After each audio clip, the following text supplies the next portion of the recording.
भोंदू खरातच्या काळ्या कृत्यांचा कोर्टासमोर पाढा. नरबळी दिल्याचा संशय. खरातल्या 5 दिवसांची पोलीस कोठडी. 1 किलो मधाच्या बाटलीची 9 लाखांना विक्री. शक्तिवर्धक मध असल्याचं सांगत भोंदू खरातने जमवली शेकडो कोटींची माया. तपासामध्ये माहिती उघड. खरातच्या बरबटलेल्या कृत्यांचा मुख्यमंत्र्यांनी अधिवेशनात वाचला पाढा. विरोधकांकडून कठोर कारवाईची मागणी तर सामाजिक कार्यकर्त्या तृप्ती देसाई कोर्ट परिसरात दाखल. विधान परिषदेतल्या आमदारांच्या निरोप समारंभामध्ये बोलताना उपमुख्यमंत्री एकनाथ शिंदेंकडून उद्धव ठाकरेंचा साहेब असा उल्लेख. निरोगी आयुष्याच्या दिल्या शुभेच्छा.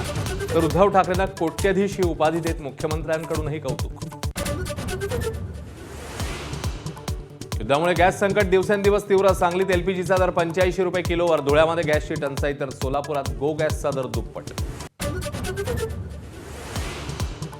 युद्धस्थितीवर पंतप्रधान मोदींचं राज्यसभेत निवेदन. संबंधित देशांशी शांततेच्या मार्गाने तोडगा काढण्यासाठी संपर्कात. मोदींची माहिती तर काळा बाजार आणि साठेबाजीवर कडक कारवाईचा पुन्हा इशारा.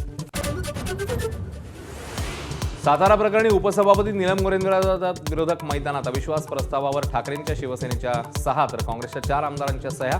शरद पवारांच्या राष्ट्रवादीची भूमिका मात्र स्पष्ट.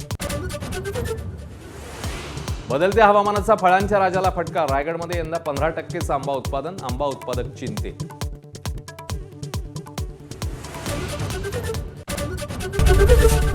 एबीपी माझा, उघडा डोळे बघा नीट.